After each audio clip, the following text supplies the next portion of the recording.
We'll give folks a couple more minutes and get going here shortly. Feel free while we are all getting settled here to briefly introduce yourself in the chat if you'd like.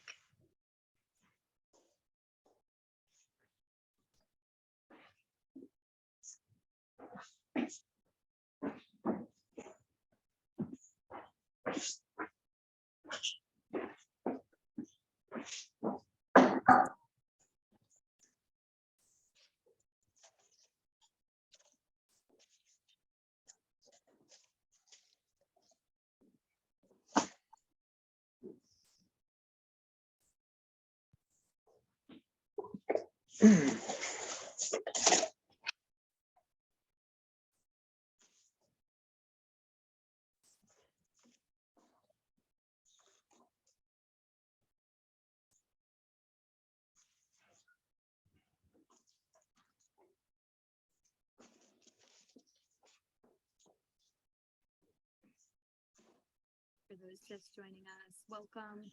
We will take another minute or so before we get going today. Feel free to pop your information in the chat if you would like to introduce yourself. Thank you for being with us today.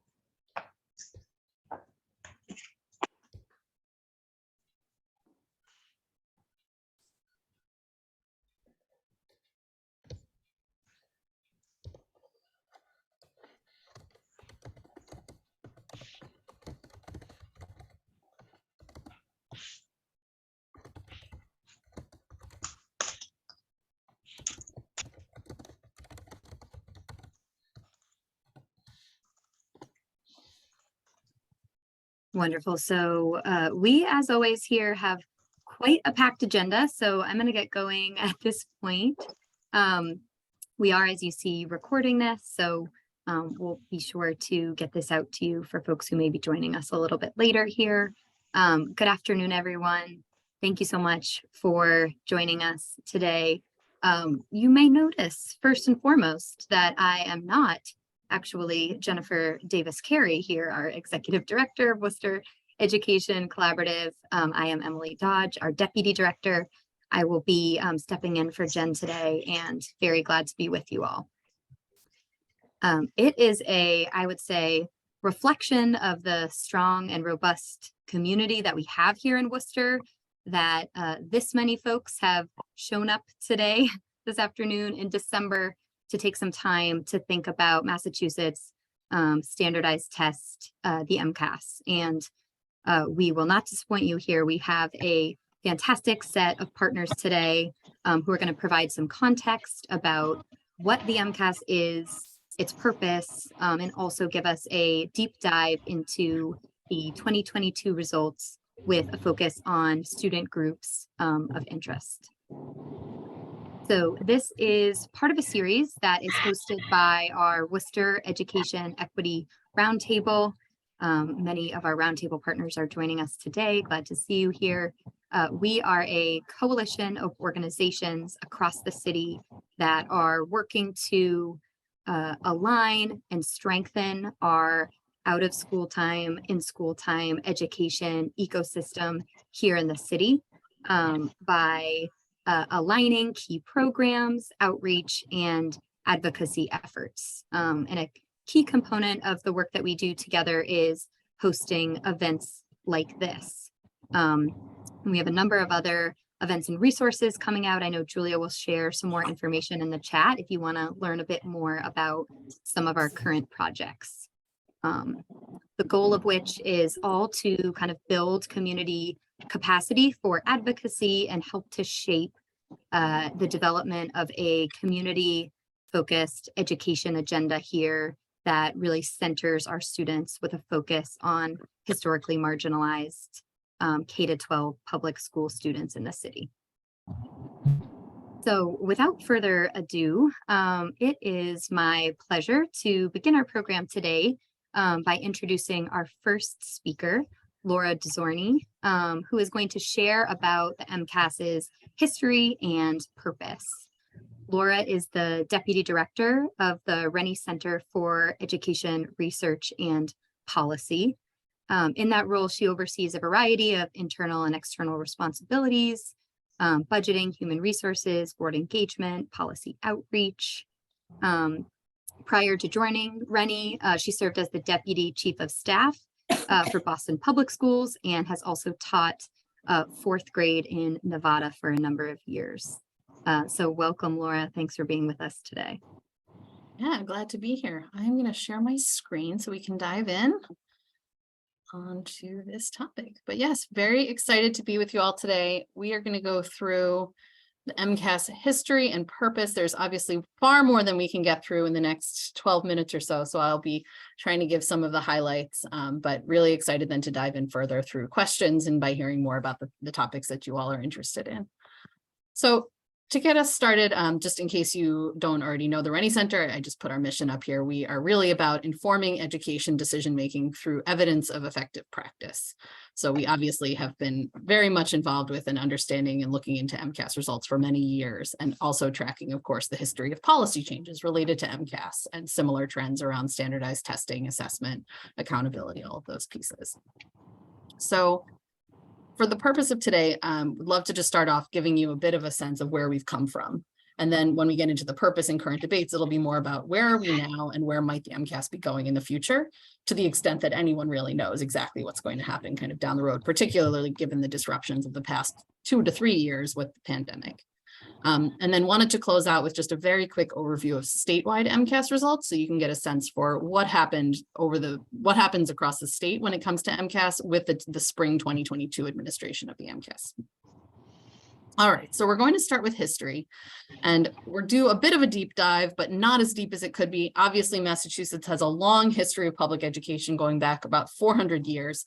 We're going to start in 1983. So there's a lot we're not looking at that I can't get into today, but wanted to start in 1983 because this was the year that A Nation at Risk was released. This was a seminal report that came out that focused on what they saw then as low performing educational system in the US and the results that it would have both on a national security perspective, as well as a threat to the nation's economic prosperity in the future. And this really galvanized a lot of interest and a lot of enthusiasm among reformers to say, we need to do a better job of setting high standards for what students need to know and for measuring what they actually are learning in schools. So it led in many ways to what we know as kind of the modern education reform or standards and accountability movement that came about in the late 80s, early 90s and beyond.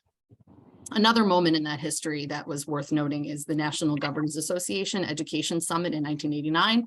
49 out of the 50 governors across the nation came together and really, again, decided we need to do a better job of measuring what's happening in our schools because we don't really know enough about that system. And so it focused on the need for standards and accountability. And because it was coming from the governors, what it really said was, this is a nationwide effort, but it's going to be led by the states. The states have to do a better job of figuring out how are we measuring progress. Meanwhile, at the same time in Massachusetts, there were a lot of other kind of related strands of conversation happening, including in 1993, a case called McDuffie v. Secretary that was heard at the highest court in Massachusetts, which found that Massachusetts students coming from less affluent districts were not receiving what was called an adequate education. So it said that basically the legislature and the executive branch had to do a better job of funneling more resources into the school system. And what they came up with as a compromise or a grand bargain in some ways was, we'll increase the funding, we'll set this foundation level funding through Chapter 70, but in exchange, there needs to be a better, higher standard or a clearer, higher standard for what students are learning, and it needs to be assessed in a different way. And so there were a few different components that were kind of packaged together into this Massachusetts Education Reform Act in 1993, primary among them for our purposes today, MCAS and graduation standards. So when it comes to the standards that came about through the Ed Reform Act in 1993, what we saw was that MCAS is going to be administered 3 times in a student's school career, 4th grade, 8th grade, and 10th grade. It also required students to pass the 10th grade MCAS in order to earn a high school diploma. And crucially, it said all students needed to be tested. So this was not going to be something where, if a student has an IEP or if a student is learning English, that they might be exempt. So they basically said, nope, all means all. We want to know where all students are and how schools are supporting the needs of all of our student populations to be making progress toward these standards. The results also needed to be reported at a district level, a school level, and the individual student level, again, in the name of kind of having this transparency, having this openness about what students are learning. So that was 1993. Fast forward 5 years of test development and piloting and prep. And in May of 1998, more than 200,000 students took the MCAS exams for the first time. So testing has now been going on, and the MCAS has been in use for about 24 years in Massachusetts at this point. So that was all happening. A lot of states were making similar movements throughout the 1990s. In 2001, the federal government passed the No Child Left Behind law, which you've probably heard of for some reason, whether good or bad. This was at the time a bipartisan law. So you can see Ted Kennedy, the senator from Massachusetts, in the picture alongside President George W. Bush. What it essentially said was, we need to have annual tests of progress, grades 3 through 8, and once in high school. So if you recall, Massachusetts had said 4th, 8th, and 10th. Now we're talking 3rd, 4th, 5th, 6th, 7th, 8th, and once in high school. So a little bit more testing and a lot more accountability. So what it said was, we have to hold schools accountable for making what's called adequate yearly progress and for disaggregating data to identify gaps. So if there are subgroups that are not making adequate progress, that was also going to trigger kind of negative consequences for those schools, up to and including having students transfer out of their home schools if they weren't making adequate progress to other schools nearby. So over the next 14 or 15 years, there were a number of changes at the state level. I'll run through just quickly. One was they added a science test to the graduation requirement that's still in place today. The Department of Elementary and Secondary Ed also began reporting not just on overall achievement, but on student growth. So how are students' results changing over time?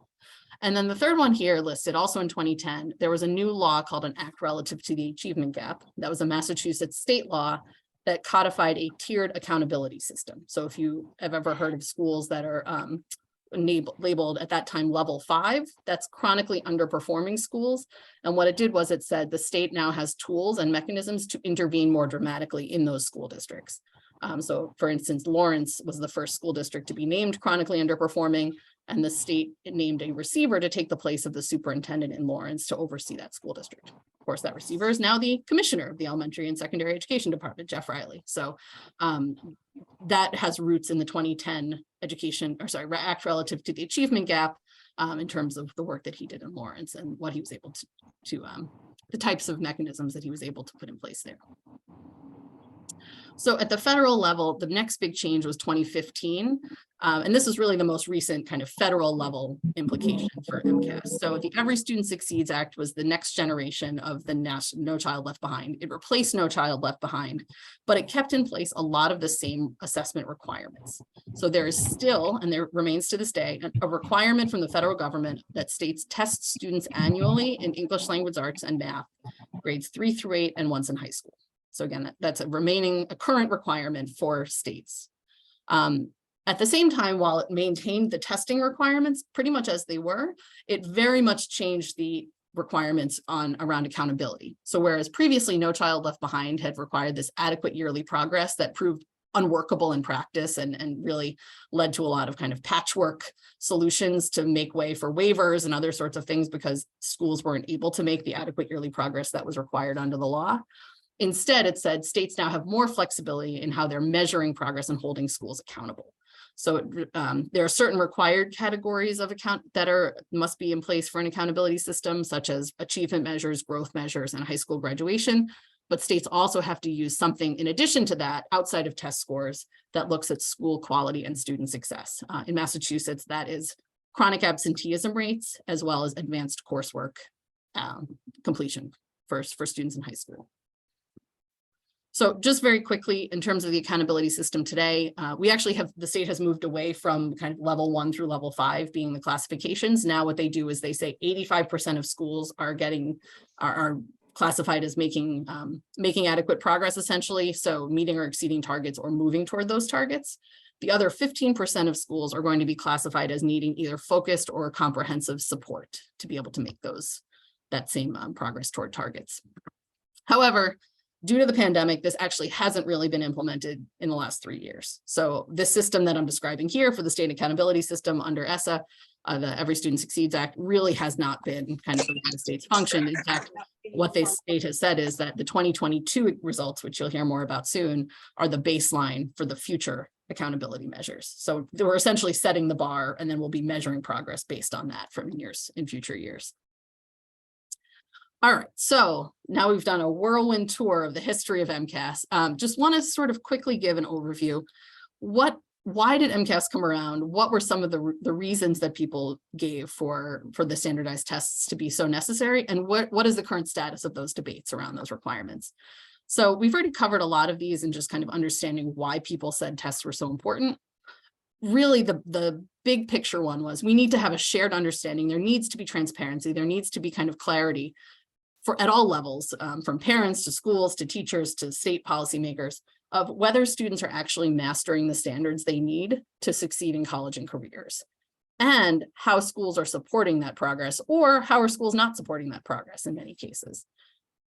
Also, that needs to happen with disaggregation of data so we can look at specific subgroups of students and to identify gaps in achievement.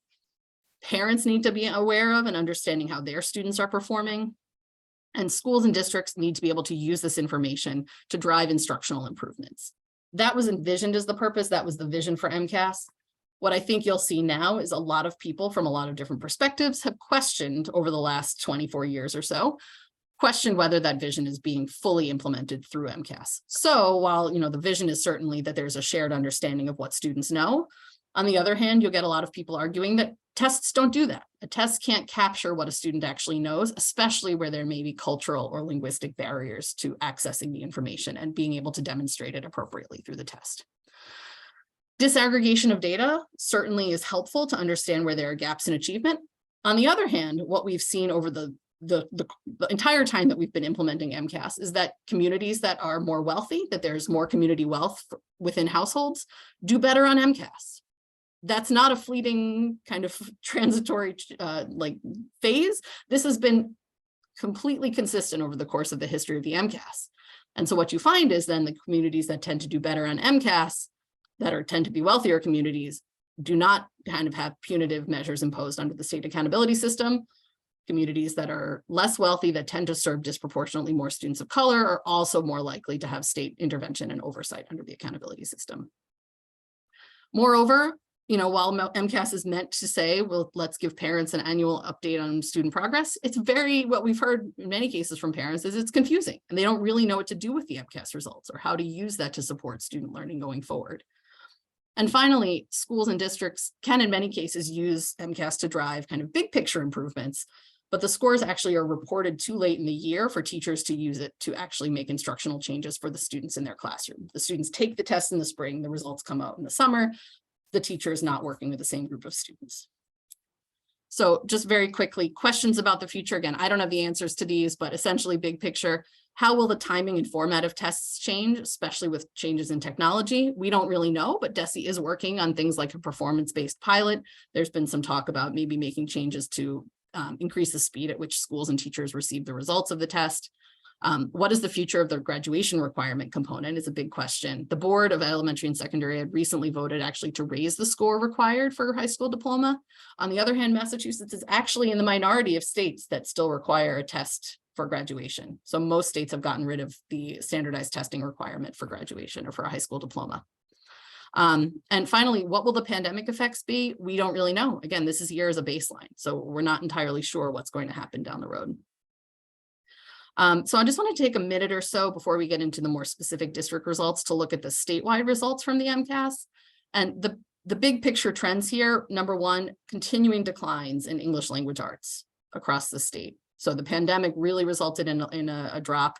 It continued this year. On the other hand, some modest increases in math and science compared to last year, particularly in the elementary and middle school grades, but even there, it was not enough to bring it back to pre-pandemic levels. Chronic absenteeism, certainly we know, is a big piece of this. Nearly 1/3 of students were chronically absent last year. And as I mentioned, these scores are going to be the new baseline for accountability. There is a real need. The state officials have already pointed out. This is something kind of talking points from DESE leaders have already been focused on, need for more focus on writing and early literacy, especially given those continuing declines in English. So I certainly know you can't really see the numbers. I'm going to flip through these quickly, but just to get a sense for the overall trend lines here, you can see grades 3 through 8, the English scores continuing, or English language arts scores continuing to decline. On the other hand, a slight uptick on the math scores in grades 3 through 8 from last year, still not to the level of 2019 or before. Meanwhile, in grade 10, we really saw flat scores across the board. So in both English language arts and for math, the 10th grade performance has been pretty flat to slight decline over the last year. So that was all from me. I know that was rapid fire. And like I said, looking forward to diving in more with you and answering any questions you might have. Wonderful. Thanks so much, Laura. You covered quite a lot there and really set the stage for the rest of our conversation today. So appreciate that. We will have time at the end of today's session for a Q&A. So I'm seeing some great questions come through the chat now. Please continue to do so. In the interest of time, we are going to move on at this point to our next speaker, but love the chat engagement, and please feel free to keep doing so there. So next up, we want to welcome in Marco Andrade.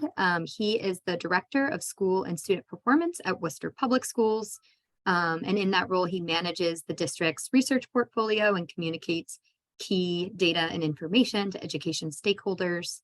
Marco previously served as the Executive Director of System-Wide Performance for Providence Public Schools and holds a PhD in clinical psychology from the University of Rhode Island. And today, Marco is here to share about Worcester's 2022 MCAS results, specifically kind of taking into account this history and context and looking at our student groups of interest. So with that, I will hand things over to you, Marco.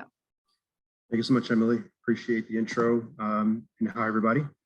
Actually happy to be presenting. I'm a data geek, so it's really nice to have this opportunity to talk about this information. As a matter of fact, what I'm about to share with you was shared with the school committee as 2 separate presentations, a part 1 and part 2, in October and November. I presented this with my colleague and my boss, Dr. Marie Morse. Some of what you just heard from Laura, we actually, it was a joint MCAS/accountability presentation. So if you're interested in seeing a little bit more about the accountability system as it relates to the MCAS data you're about to see, those presentations are recorded. So a lot more information is available through those recordings. So I'm going to share some information about the MCAS from this past year. Emily, if you're going to be in cycling through the slides. Yes, Julia is there for you to go through the slides. Yeah. Okay.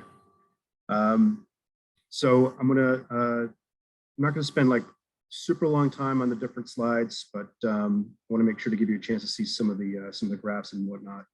And I'll just give a quick takeaway of that, and we'll certainly have time to talk afterwards. So Julia, if you want to advance.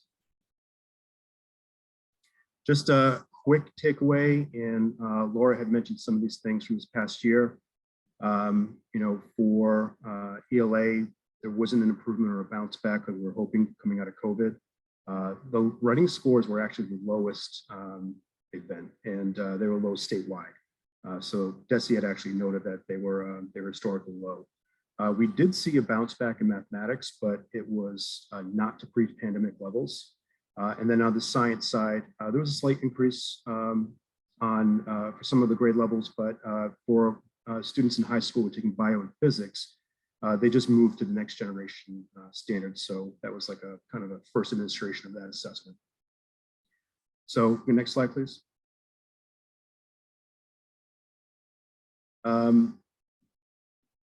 Again, kind of touched on this a little bit, but the fact is that coming out of COVID, there were a number of attendance implications. Even last year, we were back in person, but there was still a lot of illnesses. We know that the pandemic affected different groups more severely. And so gaps that had existed persisted. In some cases, they may have widened. And so a lot of these different things were kind of compounding, and we believe, resulted in what we're seeing in the data. So it's going to take some time to get back. And there's been a lot of literature too in the past year just talking about how much time it actually might take to get back. Last year, DESE talked about acceleration as a focus. And so that was something that we had talked about as a school district, so that we weren't kind of falling even further behind by just trying to focus on closing gaps. We had to ensure that we're still trying to push forward. And so we would be giving the core of what was needed plus additional. And from studies that have been out there right now, it looks like it's still going to take more time to really kind of close the gaps and coming out of that historical experience from COVID. Next slide, please. This just gives you a quick snapshot view of the test administration. And the last full administration was in 2019. So 2022, as you heard Laura mention, they are using that as like the reset for the accountability system. So this is it's kind of like a starting over again. You can see that in 2020, there's no test because school let out back in it was March of 2020. 2021, there was tests administered, but it wasn't quite the same. So the scores were a little funky. Participation was not quite consistent with what we'd seen in the past, and obviously different administration. So 2022 is really, the year where we're coming back to test. And, for some kids, you can see the note here, like, for example, grade 10 students, they hadn't actually taken an MCAS since, grade 7 in 2019. We had students taking tests for the first time who might have been in like 4th, 5th grade. So, just a kind of a reset on the testing as it pertains to MCAS, but it also means there's an interruption in looking at data historically as well. All right, slide, please. Next one. So what we're going to do now is the next few slides are going to be for ELA. There'll be some slides for math afterwards, and they're going to be in the same kind of sequence. So I'm going to start off with just overall results. When you're looking at this, you'll see that there is, we break it out by grades 3 through 8, which is on the left-hand side, and we have grade 10 on the right. These are the percentage of students who are meeting or exceeding on ELA. You'll see WPS for Worcester Public Schools. You'll see USN for the Urban School Network. And that is a collection of districts that are just larger in the state of Massachusetts. And then just overall state. So when you're looking at USN and state, just keep in mind that that data also does reflect Worcester data. So I'd already mentioned, like, we were hoping for a bounce back in general, right, for both ELA and math. But as it turned out, ELA went down in 22. So this past year it went down to 27% for grades 3 through 8, and it went down to 39% in grade 10 for our students. So no bounce back. This was something that was consistent with the urban schools in general. Actually, we had a little bit less of a decline here, grades 3 through 8, and less of a decline than we saw here in the state. You see the state went from 46% to 41%. So something, particularly for students at the elementary level, the earlier grade levels, when we looked at some of our STAR data, we were noticing this over the course of last year. There seems to have been more of an impact at the earlier grade level. So students who are learning how to read, there seems like there might have been a bit of an impact there that was more of an impact than it was for some of the higher grade levels, students who had already learned how to read when it came to the ELA assessment. Next slide, please. All right, so this one is just looking at, still looking at ELA in grades 3 through 8 on the left, grade 10 on the right, but this is for English language learners. And you can see that the percentage of students meeting or exceeding expectations is low. It's low for Worcester Public Schools. It's also very low for our state as a whole. And you can see that for us here in Worcester, it pretty much held steady for grades 3 through 8 at 5%. Ticked up marginally for grade 10. And you can see that for the state, it pretty much was kind of where it was at. It's still on par. So not a whole lot of change here, but with our L students, it's likely a floor effect here where the students were only at a 5% rate of meeting or exceeding. So didn't lose, didn't gain, and pretty much held steady. But these are, in general, again, district and state, lower than we would hope to see. The next slide is going to show you students with disabilities. So similar type of, a pattern to the data here that we saw for our Ls. And same thing in terms of like comparison with the state. Now with the state, you can see there's a little bit of a higher percentage. About, I think 21% of our population in Worcester schools is our students with some disability. And you can see that the rates here were, I know they ticked down by 1 percentage point, but it's not necessarily a meaningful change, when considering the size of the population. So, you can see that the rates have been pretty steady, but just like the ELA, the English learners, pretty much holding steady, at a lower level. At the state level, you can see that there was a dip for grades 3 through 8. And even though there was a spike for grade 10 in 21, it dipped down in 22 below even pre-pandemic rates. Next slide, please. This very busy slide. We've got grades 3 through 8 on top and grade 10 at the bottom. It's just to show you the percentages of students who are meeting or exceeding by different racial groups. It also includes low income and homeless. I just say it varies by different groups. In general, what we've seen in the data is that for Worcester, our Asian population, multi-race white population tend on average to have higher percentage of students meeting or exceeding. And from the data that I've looked at, typically historically, it looks like our Hispanic students are at a lower level comparatively. In the next slide, we'll actually see a little bit of a breakout that compares to the states. So this one's stacked, Asian and Black, Hispanic, and then white student groups. And this one provides an opportunity to see how we stack up against the state. And so it's grades 3 through 8 on the left and then grade 10 on the right. And I know there's a lot of data here, so hopefully you'll get a copy of this. You can kind of sit with it if you want to really kind of dig in and see what's going on. But one of the takeaways here is that even though for us, our Asian population tends to be performing at a higher level in terms of the percentage meeting or exceeding expectations, you can see there's a pretty wide gap. And it's actually the biggest gap with the state, coming in around, like, say, 20-ish points. And so even though for the most part, for most of the other ones, not all of them, but for most of the other ones, the state, is exceeding us in terms of the percentages, but the gap between us and the state is actually not remotely as close. I want to note that Black students here in Worcester, grades 3 through 8, did outperform the state. We were at 29% compared to the 25% of Black students statewide, meeting or exceeding. Again, grades 3 through 8. We're about a point below, you can see, for grade 10, but pretty much on track with the state in terms of our Black student population. All right, next slide, please. All right, we'll be transitioning now into mathematics. So again, overall, I had mentioned that there was a bounce back. You can see it was more notable for grades 3 through 8.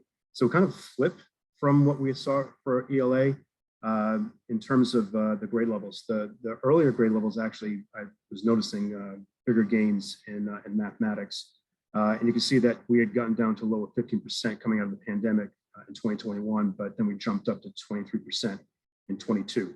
So, we're not back to pre-pandemic levels, from 2019, but you can see that we moved in the right direction. We were hoping for a bounce back. And while it wasn't as much as we would have liked to see, it was definitely promising to see this. The state also had experiences, again, 3 to 8 had experiences. So, this we took as a positive sign, hoping to see this continue for this year. For grade 10, not quite the same pattern here. You can see that, for us, we dipped down, and then for the state, they also dipped down a couple of points. So again, it seemed like the earlier grade levels had more of a bounce back in mathematics than the later grade levels. So maybe missing some time in terms of mathematics hurt our older students, where it was different for students who were learning how to read. Next slide, please. For English language learners, for grades 3 through 8, you can see there was a 3-point bounce back for them. So pattern, kind of similar in the sense that there was a little bit of increase here. Same statewide. For only grades 3 through 8, you don't see that for grade 10. You can see that, again, the numbers that we're talking about here, though, percentage-wise, they're still relatively low across the board. But you can see for 3 through 8 that it at least moved back in the right direction. Grade 10, flat for us, and it's a point gain, but still relatively flat for the state, where they're about half of where they had been before. So we'll have to see where this goes for this coming year. Next slide, please. All right, English, our students with disabilities.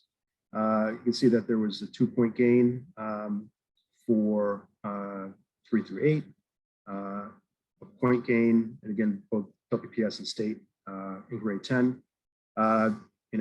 Not a significant improvement by any stretch, but you can see that there was a bit of a bounce back. You can see a little bit of a bounce back here for our students. We're starting at 6%. We got back to 4%. So we're still again dealing with lower percentages. So, all right, next slide, please. Same as before, you can see some variability. Patterns that I mentioned on the ELA slide, also true here. Just happens to be that for mathematics overall, the percentages we're meeting or exceeding is lower. But you can see that for us, grades 3 through 8, grade 10, Asian students, multiracial, white, tend to be at higher percentages, meeting or exceeding, and our Hispanic students tend to be on the lower ends of the percentages meeting or exceeding expectations. Next slide, please. So here again, we're comparing to the state, very similar to the ELA slide for mathematics. Our Asian students, higher performing across the district, but about a 20-point difference in the largest gap with state performance.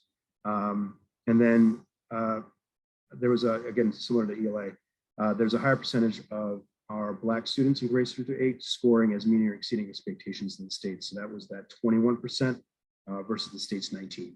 It doesn't hold true for grade 10, but we do see this for grade 8. We had more of a bounce back too for our students, going from 13 to 21%, where the state went from 15 to 19. So it's just something notable in the data. For most of these other ones, I believe that we are under the state average. Okay, next slide, please. I think we can go to the next one. So just a couple of quick views of some analyses that we did, looking at our English proficiency levels for our students who are Ls. And so it might look a little busy here, but it says EPL 1, 2, 3, 4, 5, 6. So when students take the access test, which happens in January and February, these are only for our English learners. It's to measure their proficiency in the English language. And based upon how they perform, they're coded as like a level 1, 2, 3, 4, 5, 6.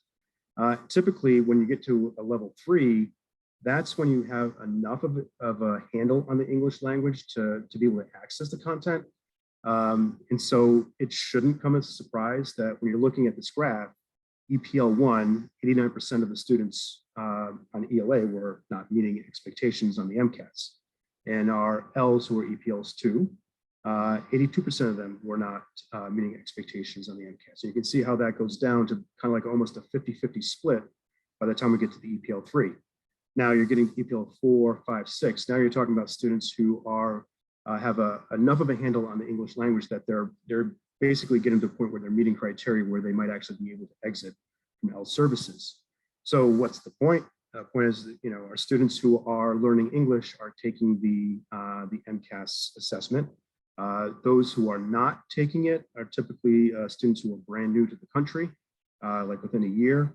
I think it's March I'm forgetting the exact, it's a March the year prior that they arrived after that point. They might still take the math test, but they would not count for, they would not be counted for accountability purposes.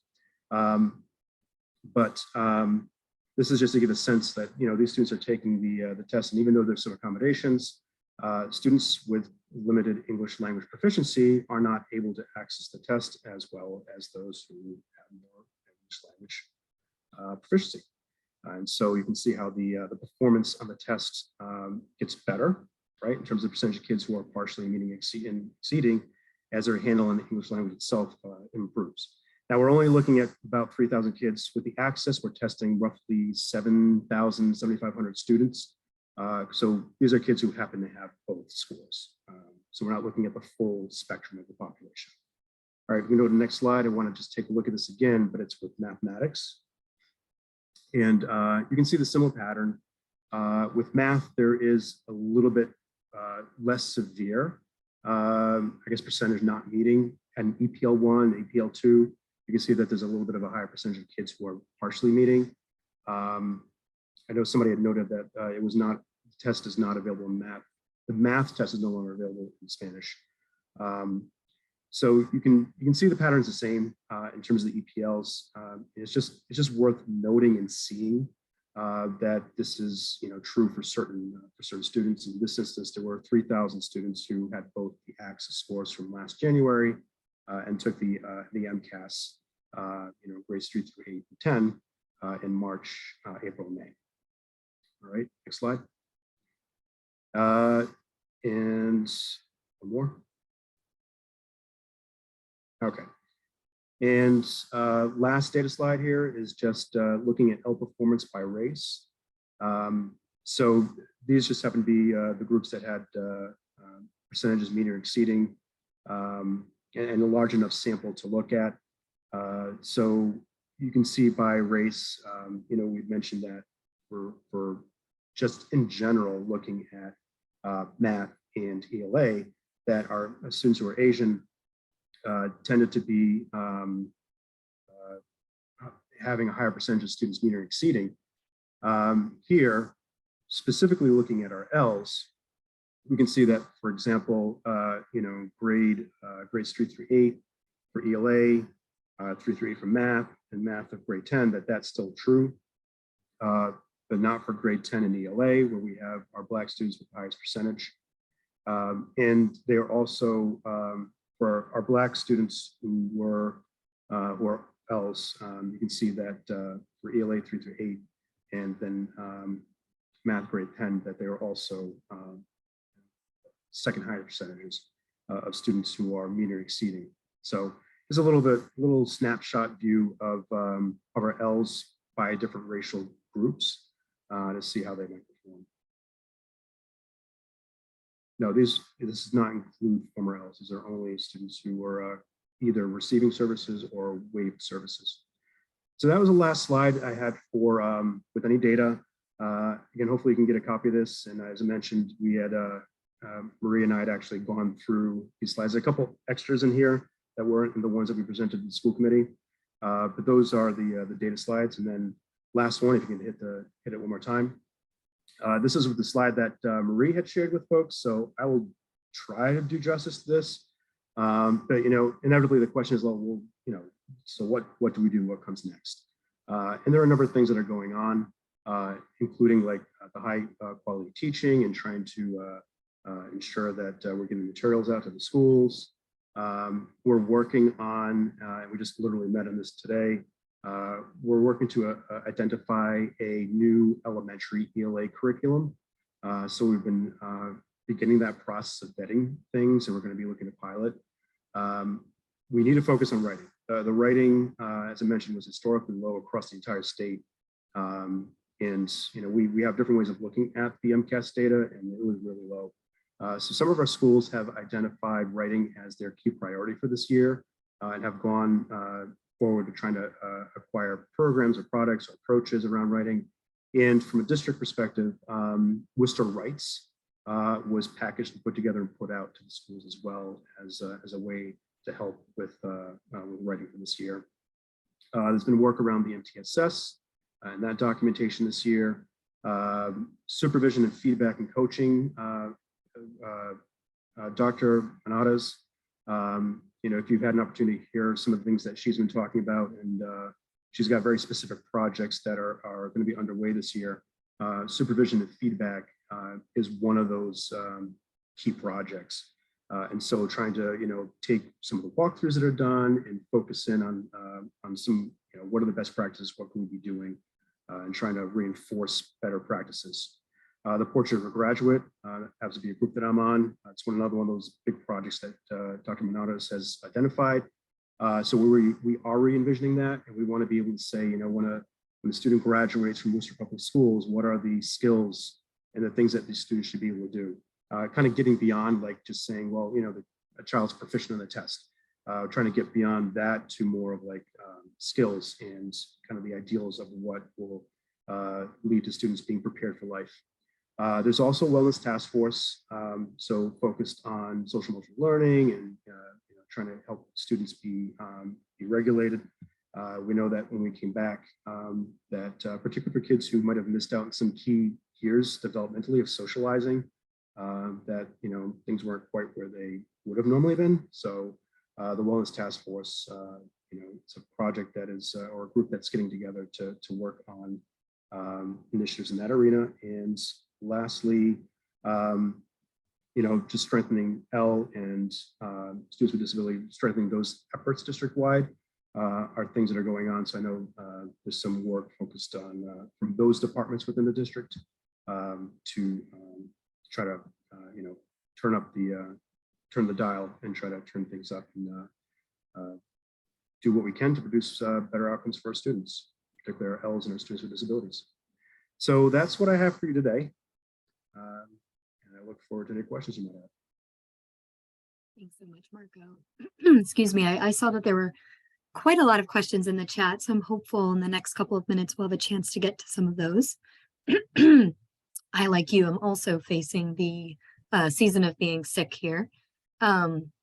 Overall, seeing that there are a few bright spots in the data that you shared, but overall fairly sobering to see how our schools are preparing so few of the groups of interest here to demonstrate proficiency on these tests. And there is a lot of nuance to the data that you're sharing that I know we won't have a chance to dig into today, but I would encourage folks to take a closer look at, and yes, we'll share all of these resources and also try to answer many of the targeted data questions that folks have raised in a follow-up to this event. So in our time left, want to bring back Laura and also welcome in another partner, John Yormie, for a brief discussion on what we've just heard about. So you've met Laura and Marco. To briefly introduce John, he is the Saturday program coordinator at African Community Education, which is an organization dedicated to assisting African refugee and immigrant youth and families. John is also a parent of a Worcester public school student, originally from Liberia, West Africa. John worked as a university lecturer at the African Methodist Episcopal University in Liberia and is the author of the book, Liberia in the Colorful World of Diplomacy. So welcome into the conversation, John. Glad to have you here. Would love for you, Laura. Yes, thanks, John. Would love for you, Laura, to just maybe briefly put these alarming results into context, remind us of kind of the state and national state of kind of educational achievement at this point. Sure. So it sounds like, and I had a chance to review the results that the presentation from Marco before this, really very much mirrors what we saw statewide.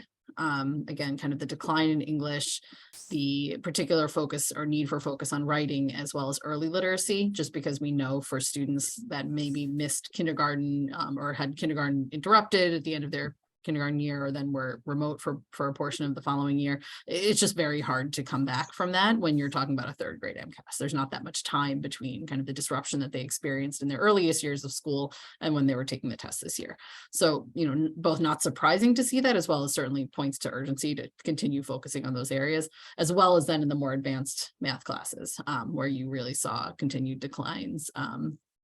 And around 10th grade math, we didn't see the type of bounce back that we had seen at some of the younger grades. So I think that, what Marco pointed to are really pretty much in line with what we've seen, not just actually in Massachusetts, but really nationwide as well, that there's going to be a long period of recovery needed to get back to where we were pre-pandemic. I just saw a recent report that came out that estimated it would take about 6 years to get back to kind of pre-pandemic results in terms of where students are when it comes to math and science and English language arts. So, I know our time is limited, but I just want to emphasize, yes, I agree completely. Alarming results, very much in line as well as what we're seeing in a lot of other districts too. Thank you, Laura. And you'll all have to excuse my rapid fire questioning here in the time that we have left. So Laura had shared that the MCAS is intended to be a comprehensive system that's really supposed to be leveraged to strengthen student achievement, but that vision maybe is not being fully realized at that point. So I'm curious, Marco, you've shared on the results and the next steps for the district. How does the district plan to use these data specifically to support schools? There's two different ways that we use the data. One, you got to think about, and I think I'd seen a note somewhere, somebody's talking about the timing of oh no, Laura, your presentation, right? Talking about the timing. It's at the end of the year. And so when we're getting the results, people describe it kind of like a postmortem in a sense, right? It's summative. So you're just really taking a look to see, how did we do? Are we where we want to be? How do we look over time? How do we compare to the state and other districts that are similar to us? We can look at different subgroups and say, how are we doing by our, our different racial groups? How are we doing by students who are receiving services? These things are all very important just to get a real sense of how we're tracking over time. And you can look at that stuff as a district. You can also look at it by school, so that if we start looking at data over time for school and notice that things are not trending in the right direction, that's a cause for a conversation and trying to, kind of double down. And we have school growth plans that are tied with this and all that. So there are different things that happen that this data will inform in terms of planning. But I'd say that that's the high level view of the data, just trying to make sure of a temperature check, right? Where are we at? We also, from this data, will get information in July with a nice little template from DESE that we use. Remember, the MCAS is an assessment of standards, and we are teaching students about, we're teaching standards, right? Things that students should be learning at these different grade levels. And so we actually get a lot more information that the schools will then take and use, and they can start looking at the standards, the domains, to see if there's something that's of a concern. And that's where we were looking at things and broke down and realized, oh, wow, writing, we're not getting as many points as we should be getting. The state will release essays and some of the scoring back to us, so we can look at that and see oh, how many points we get in the essay? What did students write?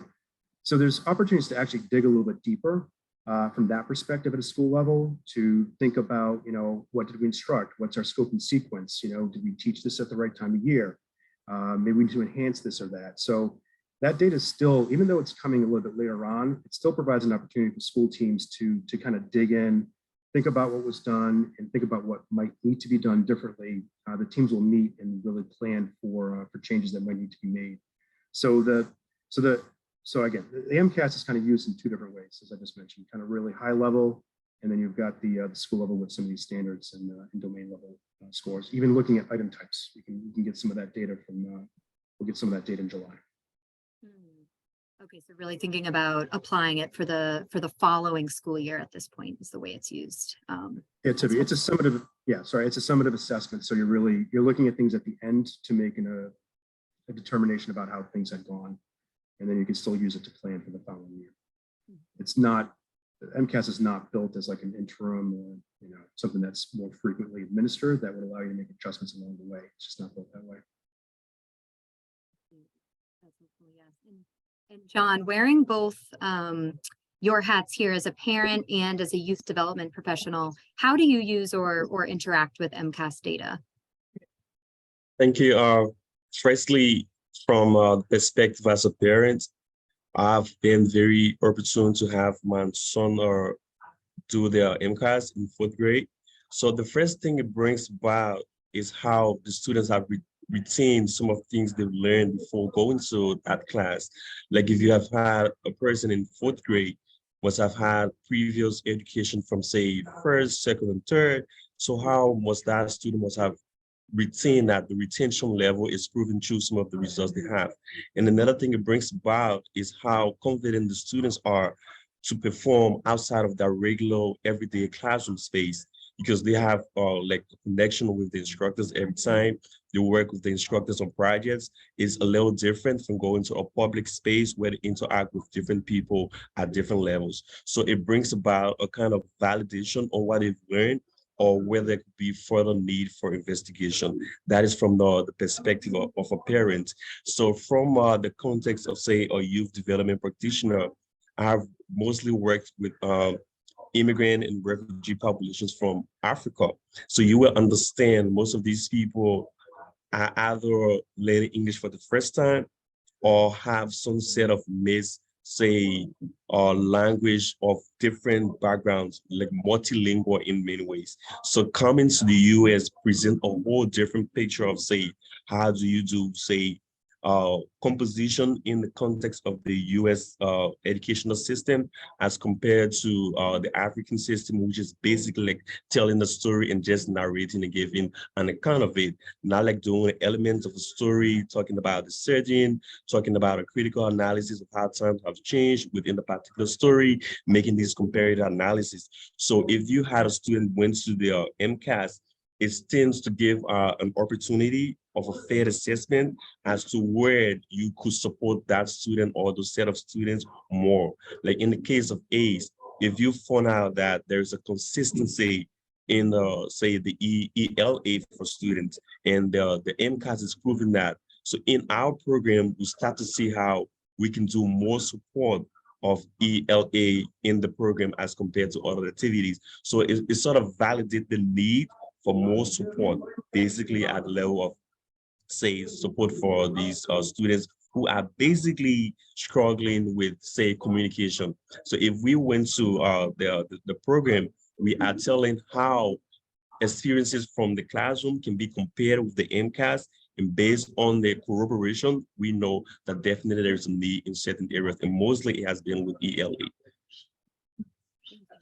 Yeah, I appreciate that. I'm thinking in our last couple minutes, I'd love to dream a little bit here about what might be possible. So, Laura, I wonder if you have any examples of districts that have really effectively used data that Worcester might be able to learn from. Yeah, it's a great question. I think kind of going back to what Marco was saying, MCAS is just right now, unfortunately, not structured to be able to use super effectively kind of to drive instruction in the actual year. Getting the result after students have already finished that grade doesn't allow you to make changes in real time. So I think what the most effective districts do is have systems to be able to track or gather data from students on a much more regular basis throughout the year so that MCAS results when they come in aren't necessarily a surprise, that there's been kind of efforts to be collecting data much more regularly, whether that's through kind of formative assessment structures or, classroom assessment practices that get maybe rolled up into a kind of a school-wide measure, or, there are different ways to do it, but ultimately MCAS, if done properly, should be the best way to teach to MCAS should be good instruction in the core curriculum and the core standards.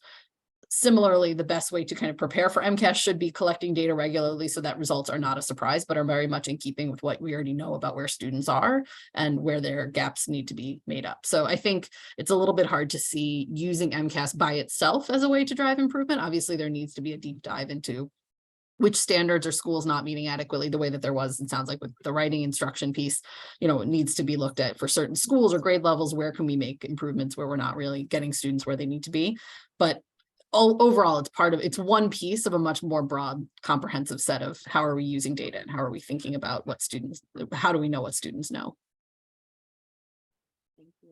And John, I'll give you the honor of the last word here to do a little bit of that dreaming. So seeing these results and knowing the opportunities that we have here in Worcester with new district leadership and influx of new funds, what do you hope as a parent and as a program coordinator that we do kind of in response to these data?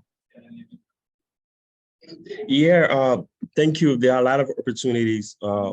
One of the most important ones would be enhancement opportunities for kids outside of the regular, say, classroom activities like we do at after-school programs, because now you have a lot of one-on-one with students like we do at ACE.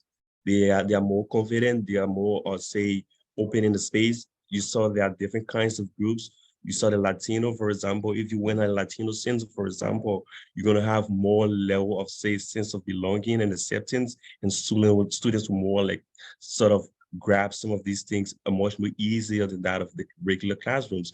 And like in our case at ACE, there are some students who will be more comfortable in the space, and once they are matched with some of our mentors and volunteers, it sort of complements what they learn in the classroom. So ways to help out of school time to complement some of these in-class activities, I think would be a great way forward to help, especially immigrant students.